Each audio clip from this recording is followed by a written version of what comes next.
Hello, and in this video, we're going to create the bridges for our procedural terrain.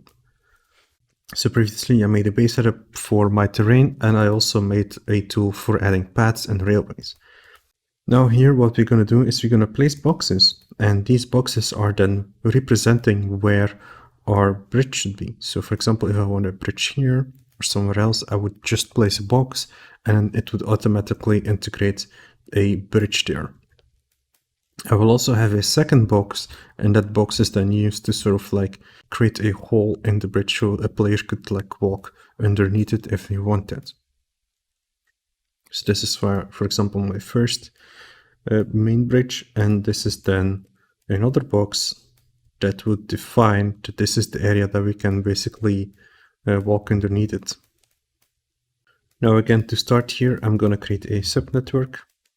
So I'm just going to plug in the subnetwork here, and our first input will be a terrain, so our general terrain, and our second input will be the main shape of our bridge, and then the third input will be then our hole in the bridge where I can walk around it.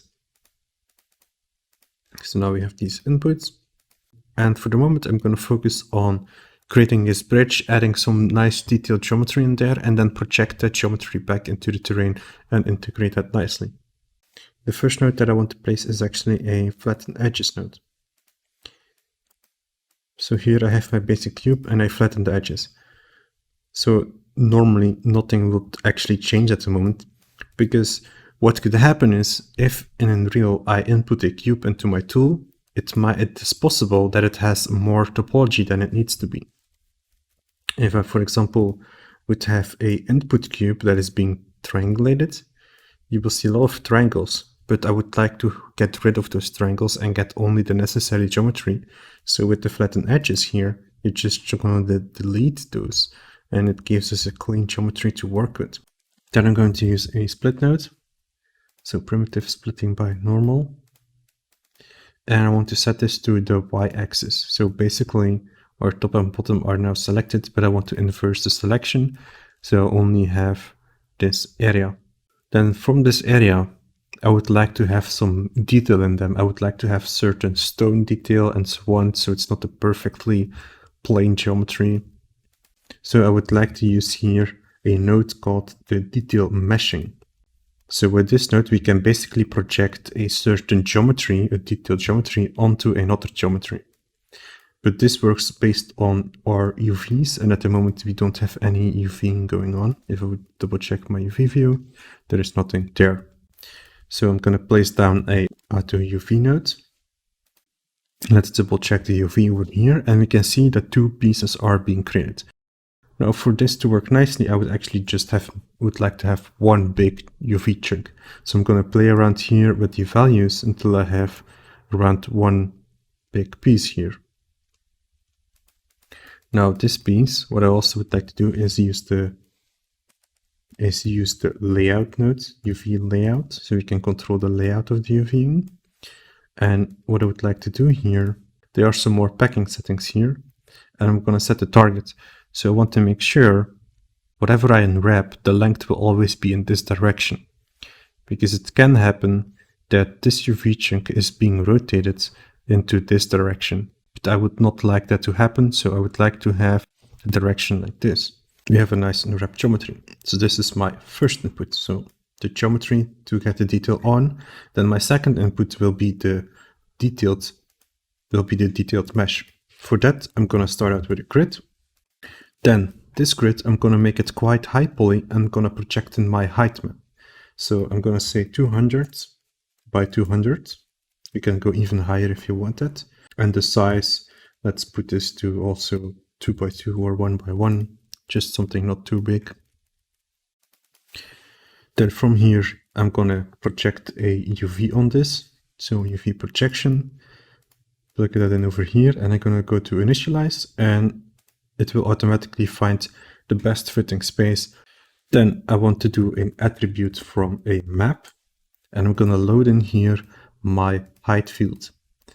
So basically here, I'm going to load in my map.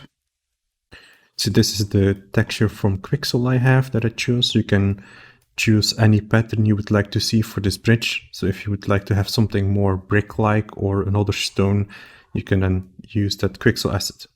Now, next step, I'm gonna place down a attribute fob. And with this attribute fob, I'm gonna use this information, because what the attribute map did is it stores this height map information into our color. So I can now push the points based on a grayscale value. So now let's here go into this network, and we're gonna create one node that says display along normals. So our points are our default points, and our amount is actually the color. And this can then be used here in points. And when you plug that in over here, it automatically will bump up this surface. Now, by default here, it's quite intense. So what I will do here is click on the gear and promote the parameter. So now outside of my network, I can actually decide how intense this will be. Now also, I'm not working on that much polygons. So you can see the more polygons you will have, the higher resolution, of course, this will be. But since I don't want that many polygons in the game, of course, I'm gonna keep this on this amount of polygons. What I also would often do is do a little smooth in there, just to make sure it's not too heavy there. So just like that, a little bit smoothing in there.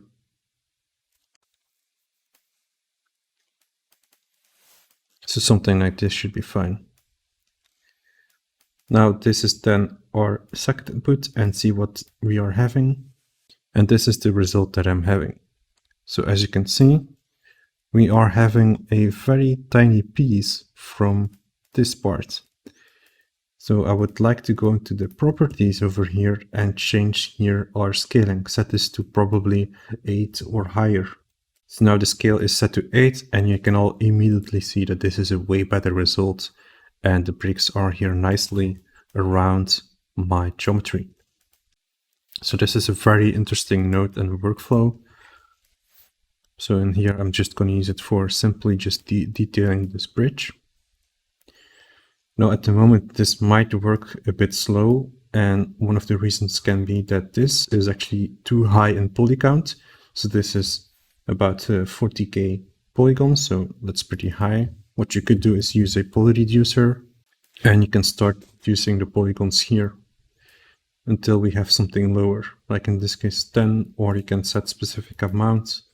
Like let's say I want to have maximum 5,000 polygons, then this is now exactly around 5,000. Now one issue that can happen here is that if we look here on the side, our edge is not perfectly straight anymore because of the poly reducing. So what is possible is we can actually create a group node over here. And this group node is a edge type. And we can use here our edge mode. And if you click here at the bottom, insert edges, we now have this border. And we can basically use this border in our poly reduce. We also should give this a proper name. So edge of plane. And I'm going to use this here into my hard edges. So edge of plane, which is basically saying like, don't reduce this side. You can clearly see that it's sort of like keeping most of the points there perfectly like it was. Now plugging this over here, this should make the tool somewhat faster. And indeed, this was quite fast. And I'm also going to freeze this input because I don't need this to be recalculated all the time. I always want to use this stone for my bridges. Now, if I enable the wireframe, we can actually clearly see here our seam when we tile our pattern. So what we can do is use another poly reduce again. And in here, if we just reduce it a little bit, we can basically see that we can get rid of that perfect geometry line in there. And in here, we can always control how much polygons we have. So now we have this amount. If you would like to see this lower, we can just, for example, if I always want to have 25%, then this is then the result. So we have some little detail in here. We can of course start increasing this, like we also have here some of the options here to further boost this. As you can see, like we can increase the depth. I think for the moment, let's go with 30.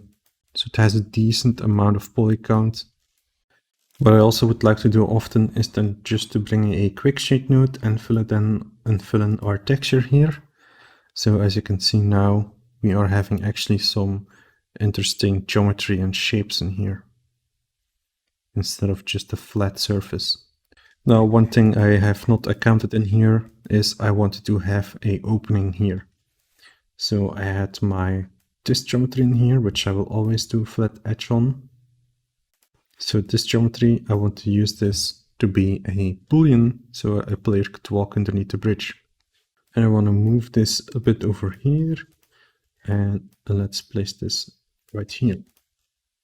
So now from this, I'm gonna use a group node, because with the group node, I'm gonna select the top primitive. So top primitive. And I want to have the normals one. Select here 1, then 0, and then play around with the slider. So in here I have the top. And then what I can simply do is do a poly bevel. And I can use this top group as my beveling area. To then integrate this into my system, I'm gonna do after the UVing, I'm gonna place down a boolean node. And I'm gonna boolean these shapes with each other. So we have this opening now in here. Now you might see a little warning at the boolean, and that might be because my input is actually not a solid shape, but a surface. And now the warning is gone, because this is definitely not a full solid shape, it's just 2D planes and not a fully closed shape. So now plug this in over here. And let's see what that would look. And this is then my result. So based on this bevel, I can then increase also the amount of how much beveling there should be going on here. So if you want to have a very round opening here, then we just increase the bevel more. Then to add more detail to the bridge, I want to add a border here around these edges and also in geometry here on the inside. So what I'm gonna do, let's first place actually a null node over here. And this is my base. I would call this my base bridge input. You will later see why this will be useful, because I'm going to create a loop in case we have more bridges. Then I'm going to create a group node, and with the group node, I would select actually the bottom primitive. So what I'm going to do, type in here, bottom primitive, making sure we are using the normal option, set this to -1, set this one to 0, and set the slider to a lower value. So now here we have the bottom primitive that will be later useful. Then I'm going to boolean a shape in here. So I want to boolean that previous shape in there. So I have this result. Now from here, in the boolean itself, if I would enable my default handler over here, we can actually see this green line crossing here. And I would like to export that line only, so I can really localize a certain detail around this area. So in here in the boolean itself, we have actually options to export primitive groups or certain edge groups. So in this case, I want to export the A and B seams. This is basically the green line you are seeing right now. Then in the lab tools, we have a edge to curve option. And like it says in the word itself, it's going to convert a edge group to a curve. So in here, I have now my A to B seams, and it will convert this into a nice curve right here. Now, what I would also like to do is to cut out the bottom line over here. I want to get rid of that area because I don't need that. So what I'm going to do is I'm going to create a blast node over here and connect it from the boolean. And in the blast node, I want to use that bottom group I made. So we can get the bottom. So I want to reverse this, so I only have the bottom here. Then I'm gonna do an extrusion. So this extrusion, I'm gonna just add some geometry and also make sure it's gonna close down the whole shape. Then I'm copy pasting this node again, and you can see that we can now expand the shape a lot. So let's do it like this. So then I basically have geometry where I would like to delete this line. So from this line, I'm gonna do a convert line. So this basically means that each line between points is now a primitive. As you can see, we have a lot more primitive based on compared to our input, which was only one primitive. Now I want to do a group, and in this group I want to use the bounding block features. So in here we're gonna set this to points, and we want to use the bounding block region, and we're gonna set this to our inputs. So we now have this, and there is one mistake I made here, is that we still in here have an inside. So I'm actually going to disable here the output back again. And now we should actually have a clean selection of these points. So I want to delete the line between these points. Now next what I want to do is create a promotion node. So attribute group promotion. And in here I want to promote my current group to a primitive. So my current group I want to promote is the group number 4. And you can see that now all these lines are selected. But I only want the lines between these points, and we have some options over here. There are a few options that we control what the promotion should handle. If you're going to click here this option to include only elements that are entirely contained by the original group. So we have now these selections only. Then after that, we can just simply use a blast node, and we can blast away group number 4. And now we have this clean result. Further from here, let's place down a fuse node to be sure our shape is entirely connected. This is just a backup. And I would also like to connect everything back together to one line. So I'm going to use a polypad. This basically will connect everything back to one primitive, or in this case, 2 primitives, as you can see, number 0 and 1. And then we can simply use the sweep node. And I'm going to use here the square, and this is then our result. So I want to lower the columns, and we can maybe increase here our scaling. What will also be very important is going to the UV and attributes, and we want to enable calculating UV. And I'm also going to click override any existing UVs because I want the UVs to be calculated here in the sweep. So switching to the UV view, you can see that it nicely wrapped it here. Now then, to finish up, I want to use the detail meshing again. So I'm going to just place down here the detail mesh, and I'm going to use that detail from before. And let's see how that looks. We now have this detail, and as you can see in this case, it's actually a lot. It's actually a very small details. What I also see is that it is getting quite hard around the edges. So what we can simply do here is actually adding a poly bevel, and I want to bevel these edges, but I only want to bevel the hard edges. So I'm going to enable here the exclusions, ignore flattened areas, and we can here define that we only want to bevel these hard edges. So this should give it a smoother result. As you can see, it's indeed more smoother around the edges than before. So now then I want to fix the scaling. So either you can scale the UVs, or you can just play around here with this scaling in the detail mesh. If you don't want to change this in the detail mesh, you can go back to the sweep. And here we have also here options for UV scale and UV scene. So we can, for example, set this to 0.2. And now we have this result. So you can see it's much more bigger in shape. Maybe it was a bit too much.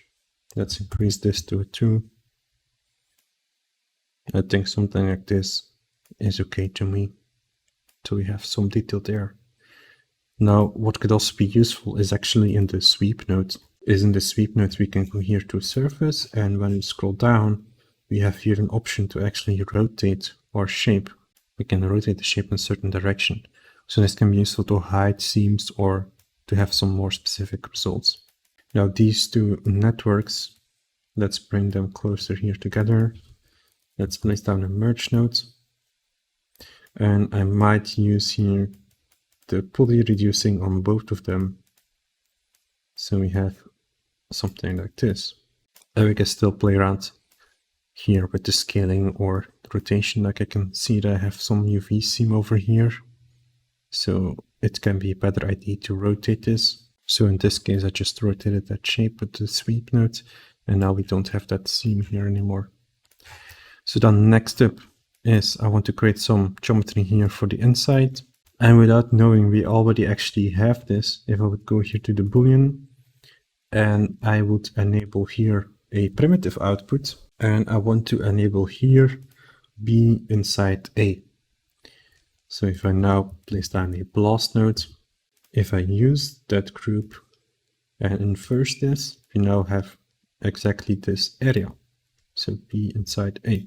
Now again, we probably need to unwrap this. And since it is a open geometry, I'm going to use the flatten, UV flatten. So what the UV flatten will do is it will just nicely flatten this out because it's an open geometry. Then also here, I want to use the UV layout. I'm going to copy paste it over here, just to make sure we're always rotating in this direction. And what I'm going to do here is just do a merge afterwards. So now I have this. Now what you may notice is that this appears black, and that is because we don't have the normals there. So we're going to place a normal node, and now you can see we have detail. We can clearly see the detail. Also probably using a UV transform, and with the UV transform, so here scale. So I can scale it something like this, or you could use another material and you can detail this again, but I'm going to just leave it like this. So this is what it looks like at the moment. Something else you could also do is you can actually boolean the terrain in here, so we can cut out the unnecessary parts we don't need. So in our first input, we have our terrain, and we can convert this. So convert height fields. So now we have polygons. And what we can do is we can use a boolean, and our first input is then our bridge, and our second is then our terrain. So as you can see, we can then boolean out the unnecessary parts to save up on some geometry. And here again, the warning, because we are actually working with the surfaces. So this is then our result. So if you want to just save up on some polygons and make this nicely integrated in the terrain, you can do that with the boolean over here. Now next step, what I also want to do is at the top here, I want to actually copy paste modular models. So I saw some nice Quixel models that could actually work on top of my scene here. So I saw this model in the Quixel library, and I thought this would be a cool model to sort of put on top of my bridge. So this could still be used as a walking path for people to walk on my bridge. But you can use another model or a custom model. So here again, I loaded my model with a file node, and I'm also scaling this down because there is always 100 units difference. Now I want to calculate positions where this could be. So here at the beginning, I want to start again from this null node, and I want to use a split by primitives again. And in here, I would like to have the top, so the Y axis. So I only have that piece. Then I'm going to do a fuse. And with this fuse, what I'm going to do is I'm going to increase it so it snaps to nothing. I actually want to disable this setting, so we only have a line. So that's sort of the main thing that I want to do here, is to sort of get a line from my shape. Now there are other ways you can get this result as well. They are skeleton options. So we have skeleton 2D and 3D. So you can fill this in over here. And then you sort of have also a 2D skeleton, and you can play around with these values as well. And this will then give also a similar result. But the fuse node works a bit faster, but it is also way more limited, and this is a bit more advanced. So now I have this line. We'll simply resample the line because I want to create more points on the line. And let's start out with 2.5. Then I'm going to add a normal direction, and I will use the poly frame node. So this is also a quite popular node to add normals on curves. So in here, we're going to disable the normal name, and in the tangent name, we're going to fill in our normal. Now we have normals on each point, but they're not facing that nicely to each other. So what I'm going to do here is set this to first edge, and now they are facing each other better. Now, what I also notice is when I enable the point numbers, we can actually see that some points are overlapping with other numbers. So I actually have 12 points over here, but I see way more. So that might be because of the resample. So I'm going to fuse that, disable the remove repeated vertices. And now we are having a better result over here. Now further, what I want to do is creating attributes. So I want to set an attribute for the up vector. So up vector, this is a size in 3. And in here, I always wanted to make sure it is here facing upwards. Then I'm going to create another attribute, and this is set for the p scale. I always want to make sure I have a p scale on point values. And in this case, let's just start out with 1, and we can always scale this up if I need to. So let's quickly place a copy to point.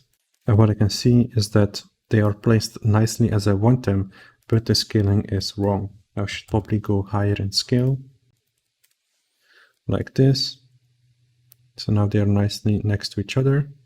We can again add some random rotations in there if they are, because they are all the same now, but I think it's okay for the moment.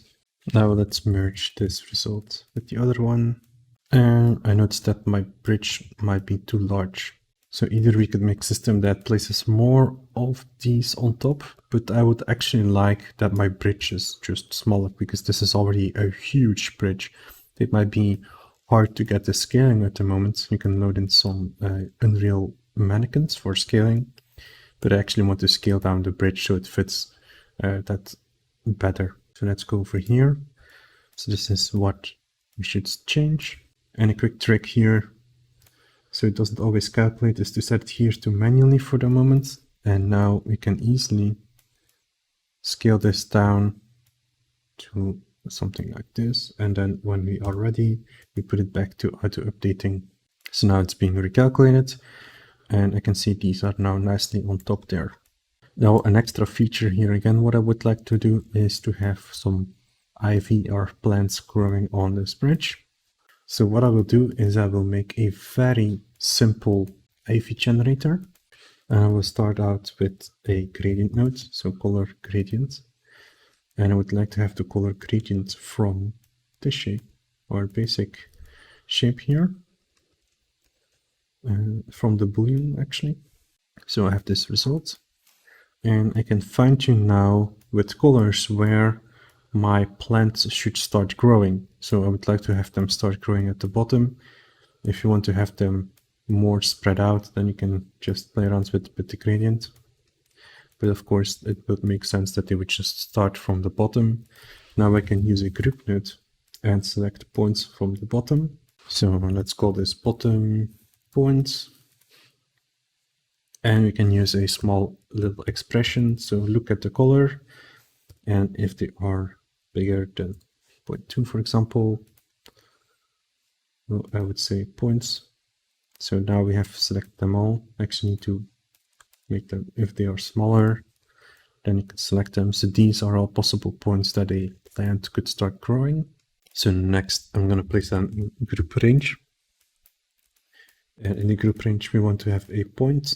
So we can select points. Then in here at the top, I actually want to fill in my bottom points. So we only are focusing on the bottom points. And now what I can do is I can define how many start positions I have. So a simple way to do this is to use the start or end control. So let's put this here to 1 and invert the range. And as you can see, I have now 1 point here, and this will be my starting point. If I now increase this, we will have now more points being selected, or exactly 6 starting points. Now to randomize this more, we can use a sort node. we can place at the beginning here a sort node, and here point sorting, we can set this to random and set this to random seed. And now we have randomly points there. So at the moment, I actually only want to have one starting. I think that will be more than enough to just have one ivy growing on there.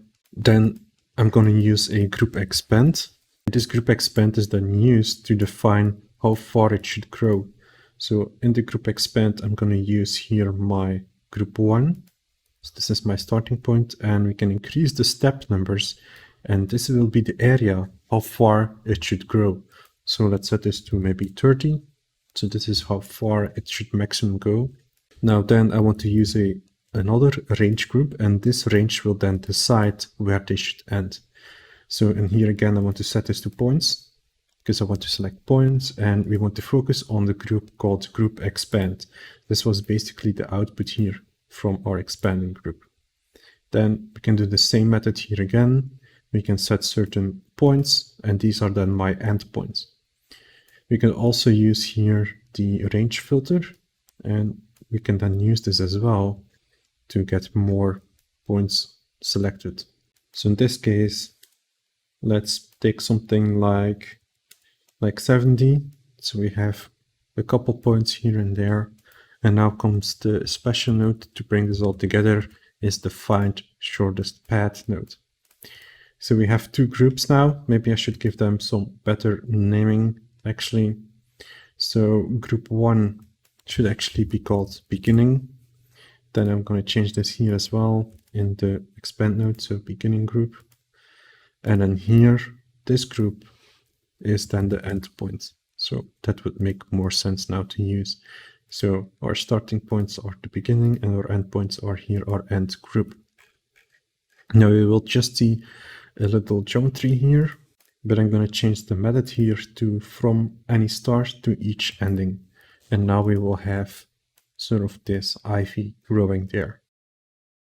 Then further, we could resample the line. So resample line. So this will create a whole bunch of points. Then I want to fuse them together because we will have a lot of overlapping points probably. So I'm going to just increase this a lot.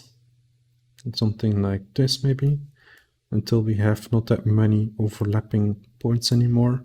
Then from here, what we can do is we can add a noise attribute, and we can assign a random scale to each point. So attribute noise, we can set this to 1 dimensional, set the p-scale value in here, so it has random values. We can then remap the size. Now, before we can copy our models on, I would like to use the orientation along curve node, so we have decent copied models. And now let's just use a copy to points. And for our Ivy model, I already used some Quixel assets. So in here, this was again from a Quixel asset. So these are just a bunch of plain cards. So I want to just copy paste this on the line. So now we have this. And now here with the orientation, I want to play around then with some of the rotations and set the values to more interesting results. I might increase also the scaling here. We could also calculate how long each line is and then reduce the scaling. That's also possible. I will later do also another Ivy generator for the building, which will have some more options. So this is just a simplified version. And I think for the moment this might be okay. I will have to look in Game Engine how it looks, and then I can go a bit back and forward and tweak some of these positions. So here, this can then again be merged here, and now I have some basic plans there. So this network here is my network for creating the bridges. And like I mentioned in the beginning, I might need to do a for each loop, so for each connected pieces. And the reason why I will do this loop is if we have multiple bridges, at the moment I don't really have support for it. So if you want to have 2 bridges, I'm not supporting that, so we're going to have to loop over the pieces, and I will have to add a loop here. So I'm going to loop over how many input boxes I have. So I might set our option here to manual, so we can quickly add this loop in. So in here, I want to add this to the bottom. And of course, it will say we have one loop, and let's calculate it, one loop. So this is now our result. So now we should have some support for multiple bridges, if you would like that.